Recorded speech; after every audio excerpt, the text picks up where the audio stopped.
സംവിധായകൻ രഞ്ജിത്തിനെതിരായ യുവാവിന്റെ പരാതിയിൽ സംശയം പ്രകടിപ്പിച്ചു കോടതി. പരാതിക്കാരൻ പറഞ്ഞത് മുഴുവൻ വിശ്വസനീയമല്ല.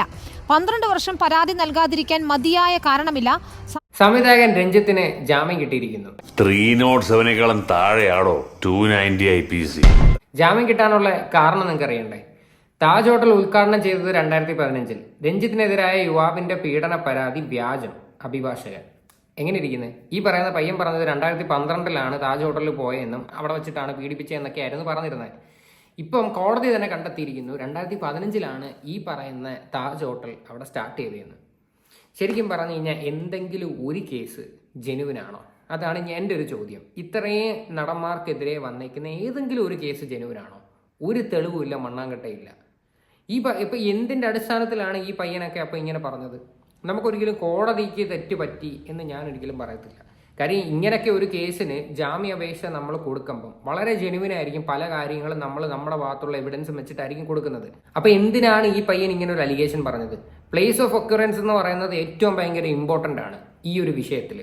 അതുപോലും കറക്റ്റ് അല്ലെങ്കിൽ ഈ പറയുന്ന കേസ് നിലനിൽക്കത്തില്ല. സാമാന്യ ബോധം ഉണ്ടെങ്കിൽ അത് മനസ്സിലാക്കാവുന്ന കാര്യമേ ഉള്ളൂ. എന്തോന്നിടെ ഇതൊക്കെ നിങ്ങൾ തന്നെ ഒന്ന് ആലോചിച്ച് നോക്ക്.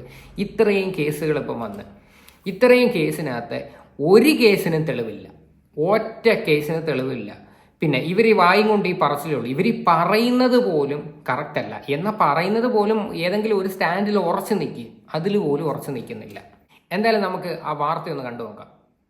സംവിധായകൻ രഞ്ജിത്തിനെതിരായ യുവാവിന്റെ പരാതിയിൽ സംശയം പ്രകടിപ്പിച്ചു കോടതി. പരാതിക്കാരൻ പറഞ്ഞത് മുഴുവൻ വിശ്വസനീയമല്ല. 12 വർഷം പരാതി നൽകാതിരിക്കാൻ മതിയായ കാരണമില്ല. സംഭവം നടന്നെന്ന് പറയുന്ന ഹോട്ടൽ 2012-ൽ പ്രവർത്തനം തുടങ്ങിയിട്ടില്ലെന്നും കോടതി നിരീക്ഷിച്ചു. VS രഞ്ജിത്ത് ചേരുന്നു. രഞ്ജിത്ത്, എന്തൊക്കെ കാര്യങ്ങളാണ് കോടതി ഇക്കാര്യങ്ങളിൽ പറഞ്ഞത്?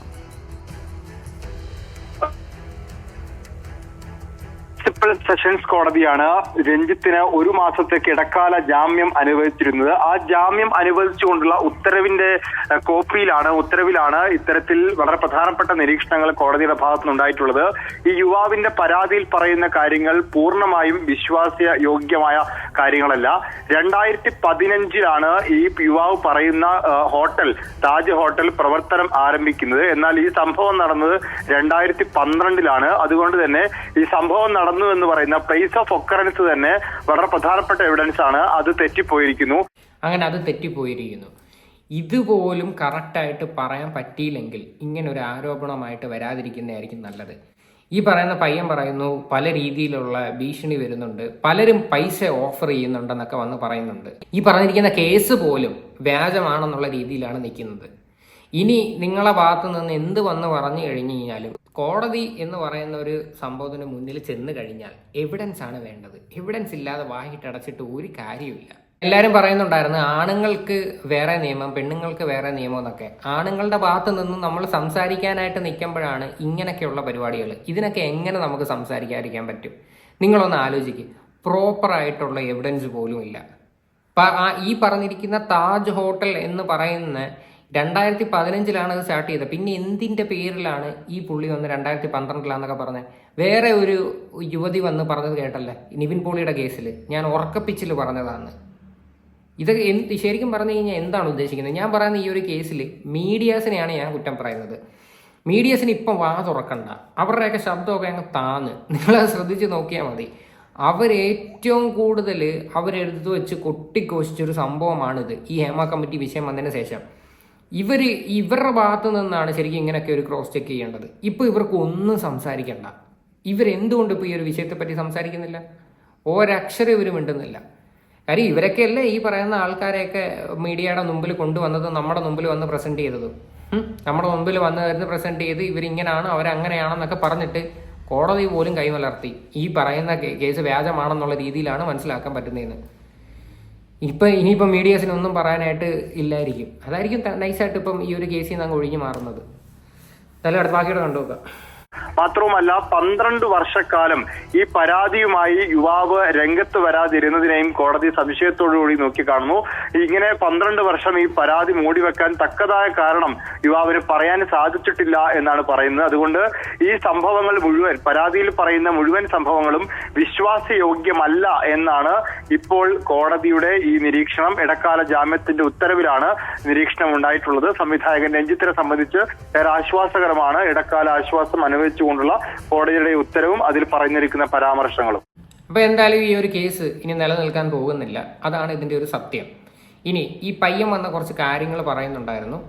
ഇതണക്ക് ഭീഷണിപ്പെടുത്തുന്നു എന്നും പല ആൾക്കാരും ഇൻസ്റ്റാഗ്രാം വഴി മെസ്സേജ് അയക്കുന്നു എന്നൊക്കെ പറഞ്ഞിട്ട് കുറേ കാര്യങ്ങൾ പറയുന്നുണ്ട്. പിന്നെ ആ പയ്യൻ ഒരു കാര്യത്തിൽ ഉറച്ചു നിൽക്കുന്നു, ഇങ്ങനൊരു സംഭവം നടന്നിട്ടുണ്ട്, ഞാൻ 100% ഞാൻ ഉറപ്പ് പറയാം, ഇങ്ങനെ നടന്നിട്ടുള്ള കാര്യമാണ്, ഞാൻ കള്ളമല്ല എന്നൊക്കെ പറയുന്നുണ്ട്. ഇത് കള്ളമല്ലെങ്കിൽ എന്തെങ്കിലും ഒരു ചെറിയൊരു എവിഡൻസ് എങ്കിലും കയ്യിൽ വേണ്ടേ? ഇതൊന്നും കയ്യിലില്ല. കാര്യം പിന്നെ എങ്ങനെ നമുക്ക് എല്ലാവർക്കും ഇത് വിശ്വസിക്കാൻ പറ്റും?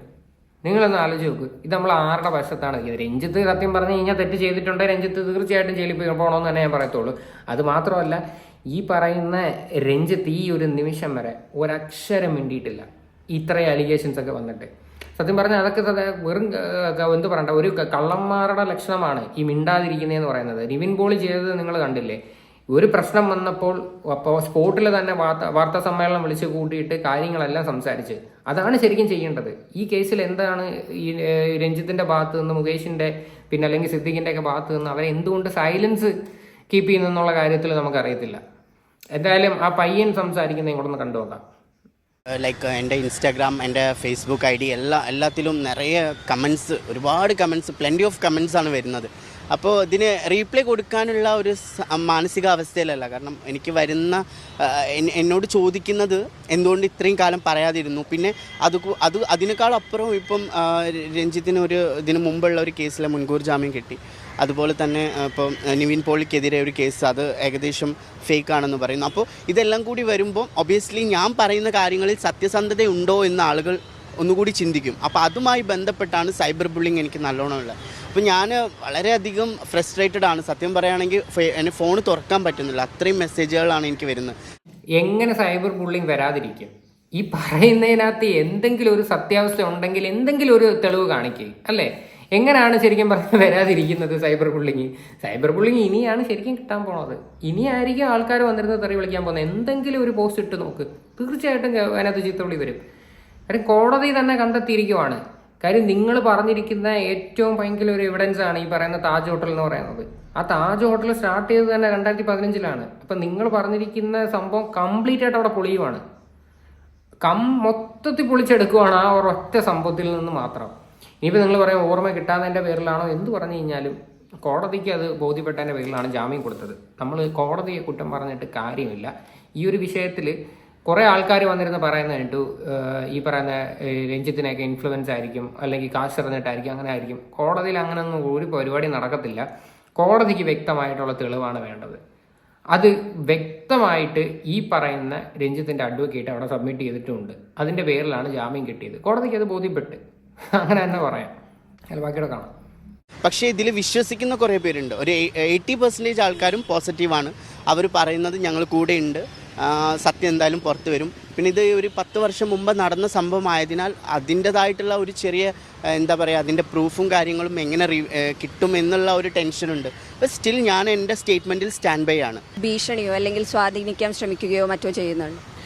ഈ ഒരാഴ്ച മുമ്പ് എനിക്ക് കുറച്ച് കോൾസ് വന്നിരുന്നു. അത് ഞാൻ ഈ സ്പെഷ്യൽ ടീമിനോട് പറഞ്ഞു.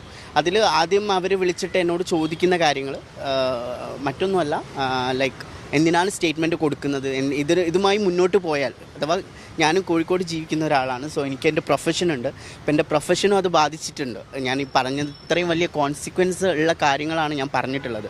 അപ്പം ഞാൻ എന്തിനാണ് അത് ചെയ്ത് കഴിഞ്ഞാൽ ഇനി ഫ്യൂച്ചറിൽ നീ നേരിടാൻ പോകുന്ന കാര്യങ്ങൾ, അപ്പോൾ ഇതിൽ നിന്ന് പിന്മാറിക്കൂടെ എന്നുള്ള ചില ആളുകളുടെ ചോദ്യങ്ങളെ ഞാൻ പറഞ്ഞത് എൻ്റെ സ്റ്റേറ്റ്മെൻറ്റ് സ്റ്റാൻഡ് ബൈ ആണ്.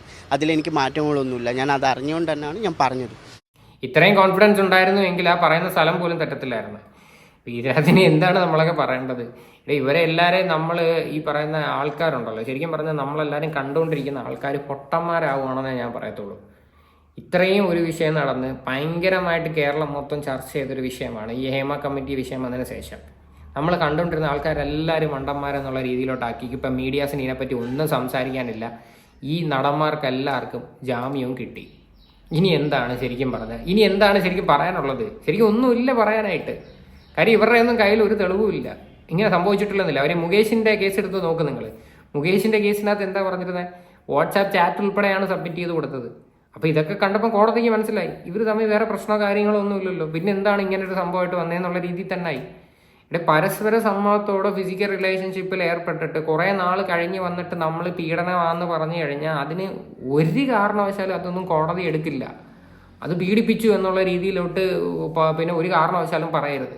അല്ലെങ്കിൽ എന്തെങ്കിലും പേഴ്സണൽ ബെനിഫിറ്റിനോ കാശിനോ കാര്യങ്ങൾക്കോ വേണ്ടിയിട്ടാണെങ്കിലും അല്ലെങ്കിൽ ഇപ്പോൾ ഫെയിമിന് വേണ്ടിയിട്ടായാലും ഇങ്ങനെ വന്ന് പബ്ലിക്കിന്റെ മുന്നിൽ വന്ന് പറഞ്ഞിട്ട് സ്വന്തമായിട്ട് നാണം കെടാതിരിക്കാൻ നോക്കുക. എന്തായാലും കൊള്ളാം. അപ്പം രഞ്ജിത്തിന്റെ വിഷയത്തിൽ ഇത്രയും കാര്യമാണ്. എന്തായാലും ജാമ്യം കിട്ടിയിട്ടുണ്ട്. അപ്പം ഇനി രഞ്ജിത്തിന്റെ ഭാഗത്ത് എന്തെങ്കിലും ഇനിയെങ്കിലും ഭാഗം തുറന്നു കഴിഞ്ഞാൽ നന്നായിരിക്കും. രഞ്ജിത്ത് ഈ മിണ്ടാതിരിക്കുന്നത് എന്തുകൊണ്ടാണെന്ന് മനസ്സിലാവുന്നില്ല. ഇത്രയും ഒരു പ്രശ്നങ്ങളൊക്കെ നടന്നിട്ട് പുള്ളിക്കാരൻ എന്തെങ്കിലുമൊക്കെ സംസാരിക്കണം. സംസാരിച്ച് കഴിഞ്ഞാലല്ലേ നമുക്ക് പുള്ളിയുടെ കാര്യം കൂടെ ഒന്ന് കേൾക്കാൻ പറ്റൂ. അപ്പം എന്തായാലും ഇതിനെയൊക്കെ കുറിച്ചിട്ടുള്ള നിങ്ങളുടെയൊക്കെ അഭിപ്രായങ്ങൾ എന്താണെന്ന് വെച്ചാൽ നിങ്ങൾ തീർച്ചയായിട്ടും കമൻറ്റ് ചെയ്യുക.